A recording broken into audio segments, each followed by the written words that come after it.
One of the reasons I don't often cover recent releases on my channel is because I like to create some emotional distance from all the adrenaline, hype, and general zeitgeist to form a more measured, nuanced perspective.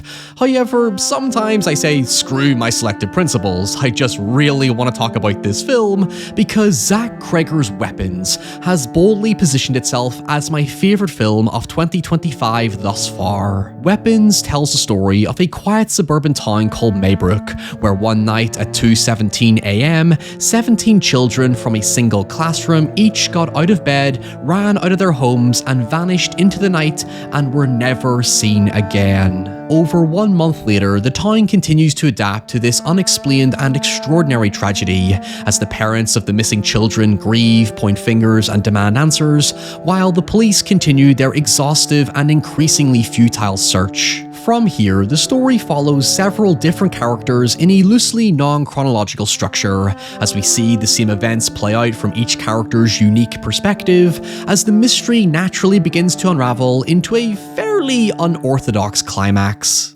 Now, consider this your warning that I will be going into spoilers very shortly to explain just what exactly the true horror is, but firstly, I want to give you a flavour as to what Weapons aims for narratively, and how it differentiates itself from other recent horror releases. Now, before we run any further into the madness, this video is sponsored by Vessi. With the end of summer approaching and a new season of adventures beginning, now is the perfect time to fit into the best and most versatile shoes you can find to suit every purpose, from spontaneous hikes in the great outdoors to reliable urban wear for daily commutes. This past month, I've been wearing Vessi's new Pacific sneakers, which I'm just going to bluntly say out loud, are now officially my favourite Vessi shoes to date. Genuinely, I've been wearing these slick, stylish, quick and easy slip-on bad boys literally every single day, because they provide fantastic cushioning, an immense lightweight feel, and wonderful breathability for keeping my feet cool during the heat of the summer, and surprisingly warm during the sudden change in the Irish temperature. I'm especially impressed with the grip and durability when tackling slippy and uneven terrain, which gives me the confidence to unleash my inner child when out on forest walks with my fiancé and doggo Cheddar. She might think I'm embarrassing her, but she's just jealous I'm having all the fun. And of course, we cannot forget Vessi's forever reliable waterproof technology that makes Pacific sneakers always ready for whatever unpredictable weather I'm faced with. Make every second count with the waterproof ultra-light Vessi Pacific sneaker. With a 1-year warranty and worry-free 30-day returns, you're covered for every journey. Discover more by scanning the QR code on screen or visiting vessi.com/ryanhollinger and get 15% off your first pair today. Writer-director Zach Cregger has described the film as somewhat of a horror epic, given how the core central mystery develops both directly and indirectly around various vignettes that explore the turbulent day-to-day lives of different characters. The film is immensely inspired by Paul Thomas Anderson's Magnolia, which in a similar fashion is structured around a multitude of independent characters who are passively related in a 6 degrees of Kevin Bacon kind of way. To best explain that, I think a smaller comparison would be Osgood Perkins' The Blackcoat's Daughter, in that each chapter focuses on a specific character who crosses paths with another character from a later chapter, and we start to see how all the strange and startling events come together when the context of each new perspective is added. As a full breakdown of the different perspectives, we have the teacher Justine being accused of involvement or complacency and subsequently persecuted in a witch hunt that intensifies her pre-existing alcoholism. We have Archer, a father of one of the missing children, who's become so obsessed with the search to the point it's fractured his marriage. There's the unfaithful and volatile cop Paul, who ends up conflicting with a sympathetic homeless drug addict called James. There's the humble principal Marcus, just trying to keep the peace. And then finally we have Alex, the only child from the class who did not go missing. It makes for a very rich, organic, lived-in world that continues to live and breathe regardless of whether or not we're there to witness it. I even saw one person compare it to Pulp Fiction, which I think is very fitting and gives you another idea as to how Cregger distinctly chooses to tell this kind of story. Outside Magnolia, there are a plethora of other influences on display. The camera movements and punchiness give me shades of gangster-era Scorsese, the score and sense of whimsy and wonder was almost Spielbergian, the feebleness of the horror itself felt very Stephen King, and the way the mystery respects the patience of the audience is very in line with the tone of David Fincher's Gone Girl. In fact, Justine's story is very similar to Nick's in Gone Girl, where she becomes an unfortunate scapegoat for the parents to blame, despite the complete lack of evidence besides circumstantially being the missing children's new teacher. Starting from Justine's perspective helps establish the emotional volatility of the story and the structure itself. She's established as somewhat overbearing and has a history of alcoholism, having been fired from her previous school for inappropriate behavior with a staff member, which in turn gives Archer reason to target her as nothing but bad news, so he has somewhere to channel his own guilt, anger, and grief. It's worth bearing in mind that nobody in this movie is a saint, and I can understand some folks actively disliking most of, if not all, the characters. But for me, because we see it through their unique perspective, it confronts us with an empathetic and honest truth about how stress and pressure can make our demons more readily apparent. The mob mentality that initiates the story is what Halloween Kills wishes it got right. There's a lot of emotions surrounding how a town is left to cope with sudden and inconceivable tragedy, and the messy desperation we all go through for answers, especially when we're left to face how taken for granted our relationships are with those that we love. In the case of Archer, his unhealthy obsession comes from the guilt and regret for never telling his son that he loved him. It's only after experiencing loss firsthand does he realize all that he had. He's established with a confrontational and bullish demeanor, suitably elevated by Josh Brolin's naturally domineering performance, which, like Justine's alcoholism, is intensified by the stress of the scenario, but also like Justine, it's behavior that pre-existed before the events of the film. For example, the very minor glimpse we get of his son Matthew shows him to be a troublemaker who bullies the timid and innocuous Alex, which could be seen as traits that he inherited from his father Archer, whose deeply repressed emotions only unravel after his son is gone. You know, toxic masculinity and all that. The attention to detail in both the dialogue and visuals is incredibly tight. It doesn't need to explain anything to you because it doesn't need to. It's right there for you to work out for yourself. There's a lot of nuance to every interaction and everything that it shows us. However, we do need to address a certain metaphor that I imagine many people will hone in on even before they see the film, but this involves us obviously going into spoilers, so brace yourself. So, being that I get shamelessly fixated on themes, metaphors, and symbolism, I was with a lot of people before going into the film in thinking that a movie called Weapons about a sudden, shocking tragedy surrounding school children in a small suburban American town screamed blatant school shooter allegory.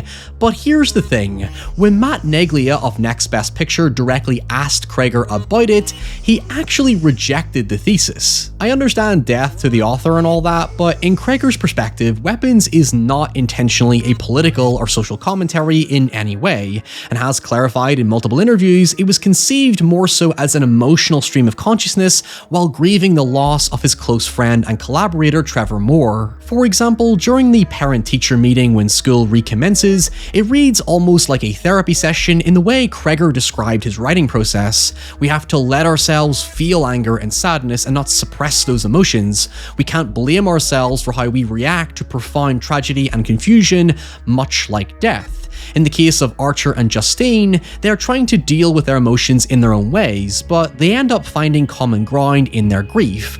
Both fixate on brute forcing a solution, itching at their impulses, overstepping their boundaries, and as a result, ultimately make themselves targets as they get closer to the truth. However, while the story contains grief and trauma as inherent parts of the film's events, it's never treated with absolute thematic fixation. In fact, in one particular interview, Kreger shared my own admittedly honest fatigue with grief trauma horror movies, expressively believing Weapons is by no means a meditation on society, but instead something far more personal. Kreger acknowledges that he approached the film semi-autobiographical, particularly regarding Alex's final chapter, which Kreger sees as an examination of children living with alcoholic parents, which reflects on his own childhood. In Alex's story, where all is revealed, we are introduced to our eccentric antagonist Aunt Glattis, who up to this point in the film is an almost Pennywise-like entity invading the lives of the various characters. Now, her reveal and the subsequent payoff will absolutely divide people in the same way Kreger's previous film Barbarian did. For context, without spoiling Barbarian of course, in fact I did a whole video explaining my love and grievances for it, its climax takes a big tonal swing towards pulpy B-movie when compared to its nuanced and grounded first half about survival instincts and red flags conceptualized in Gavin de Becker's social psychology book The Gift of Fear. Some loved it, I personally didn't, because to me the comedic tone just seemed to undermine the heavier premise about generational abuse and the depraved horrors that happen behind closed doors, especially those that might be close to us. I've made peace with it now and don't feel as strongly as I did. However, with weapons, I think Kreger strikes a perfect and much better balance with humor and genre expectations. It's much more notably confident in its delivery, but when you market a movie with a big central mystery like this one, it's undoubtedly impossible to satisfy everyone. I simply went in with a much stronger understanding of who Zach Kreger was as a filmmaker, particularly after reading his interview with Cinema Daily, where he stated he wasn't as concerned with the constant need to scare as he was telling the story in the most faithful and compelling way he possibly could. Underneath it all, Kreger is fundamentally more interested in having fun with his concepts fitting to his own comedic sensibilities, even telling Polygon his process was inspired by David Lynch's transcendental meditation, in that he let his stream of consciousness control the story and rarely stopped to analyze it until polishing the final draft. Anyway, with that tangent aside, let's get back to good old gleeful Glattis. Basically, she's a voodoo witch who can manipulate people and turn them into puppets through a ritualistic spell. I'll explain this in more detail later, but for now, the first people she puts under her spell are Alex's parents, who he watches helplessly regress from happy, healthy, attentive, and loving parents into cold, catatonic husks isolated in an increasingly dark, dingy, and decrepit house. They only move when Glattis permits them through a spell, and to keep her secret behind closed doors, she threatens Alex not to tell the police or social services about her existence, or in her words, she will make his parents hurt themselves, each other, and potentially even him. If you're reading between the lines here in Kreger's allegory, Glattis is essentially a symbol for the parasitic effects of alcoholism. I say parasitic specifically because there are multiple references to such imagery, such as cordyceps, which is a fungus that can control the mind of insects while rotting them from the inside. Alcohol works in insidious ways. One drink leads to the next, and that's how it gets under your skin, and its effects can extend beyond the boundaries of the house without you even knowing it. In fact, to double down on Kreger's metaphor, when we first see Glattis's destructive ritual in action, it's when she forcefully manipulates her way inside the house of Principal Marcus and his husband, who are reluctant but passively submissive to the underlying harm she's about to cause. Put it this way, it's like when people say they can control their drink but they actually can't. She's a wolf in sheep's clothing, her awful makeup, her innocuous and bitterly controlling demeanor. It strikes that balance of uncanny. You know deep down she's evil, but she's also goofy on the surface, causing you to drop your guard until you least suspect. In my own life experiences, knowing people who drank a lot, it is a terrifying transition that people do not realize is happening to them. Like the way Glattis snaps her wand, a drunk person can emotionally snap at any point. It really is a spell that makes you harmful to those around you, and sometimes it's outside your control. In fact, given how all our characters are volatile in their own ways, that snap, that feeling of immediate chaos is always present at the back of your mind. Also, notice how the possessed vomit black bile. It gives very strong alcohol withdrawal. When we first see the spell take effect in her effort to cover her presence, brutal violence immediately ensues, with Principal Marcus being possessed into killing his husband and then targeting Justine. Again, when we take that metaphor for substance abuse, which is also present in Justine and James's story, we see innocent people do terrible things outside their control. They become inebriated, tainted, poisoned by a form of evil that's sometimes difficult to explain. When you have that context, it makes Alex's chapter deeply more tragic, as he has to feed his mentally and emotionally absent and ailing parents soup and live under the perpetual threat and control of Glattis, aka alcoholism. As Krager explained in an interview with Blair Witch, the concept for the final act was to see a foreign entity coming into a safe space and disrupting it. Glattis is this sudden, life-altering and unwanted guest who forces herself into both Alex and his pre-possessed parents' life and tears it apart for her own wicked gain. While it doesn't outright explain Glattis's ultimate motive, she's basically established as dying from a sickness that's implied to have been ongoing for a very long time. For example, she mentions to Andrew that Alex's parents are sick from consumption, which, aside from the alcohol illusion, is an antiquated term for early tuberculosis. The ultimate twisted irony of this symbolism is that for Glattis to thrive and rejuvenate, she needs to consume the life force of other people and rob them of their humanity. She forces Alex to take a possession from each of his classmates, and later that night, Glattis summons them to the basement of the house to bulk feed on their life force, while Alex keeps them alive by feeding and caring for them like he does for his parents. So this all brings us back to the big question, why is this movie actually called Weapons? Well, to simply put, it's literally because Glattis weaponizes her victims out of a desperate need to survive and protect herself. As long as Glattis possesses something belonging to an individual, she will always be in control, like a master manipulating the strings of a puppet. She essentially pricks herself with a mysterious storm plant to mark the item with blood, then snaps her wand to trigger the possessed into either doing her bidding or attacking those who have been marked. It's that latter part that gives the whole winged arms and sprinting down the street its actual meaning. Archer theorizes after a nightmare where, to his own acknowledged bewilderment, sees an AR-15 in the fucking sky, that when the kids left their houses, it was like they became weapons. Homing missiles dead set into going straight for a targeted destination, hence the title of the film. Krager has simply stated that the pose was nothing more than just something he found viscerally off-putting and uncanny, but the visual motif of a bomber plane or drone strike is fitting to the metaphor, which, yeah, sounds ridiculous if you haven't seen the film, but the film is self-aware enough to make it actually work. In this regard, I think it was a smart creative choice to make Glattis' death a gratifying punchline. During a final confrontation when each affected character trips a salt protection spell, causing those possessed to basically become turrets, Alex ends up using her own spell against her by snapping the thorn wand and causing the missing children to give hilarious chase before literally tearing her apart. That said, it's still a fittingly bittersweet ending because the residual effects of her poison and influence continue to linger long after the closing narration explains the aftermath. When the spell is broken, Archer, who gets ambushed in the climax, is able to immediately go back to normal, while the kids are said to be slowly recovering, some even starting to talk again. However, for Alex's parents, it's a different story.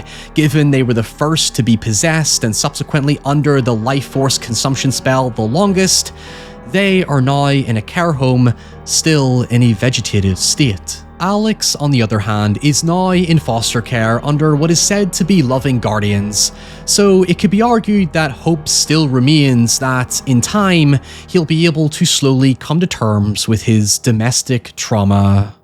And that is Weapons. I've been working on this video round the clock since seeing it. I literally look like this guy right now. If you enjoyed the video, please let me know your thoughts in the comments below, as well as your own thoughts on the actual film. And until next time, stay safe, stay away from actual weapons, and I'll see you all very soon. Bye.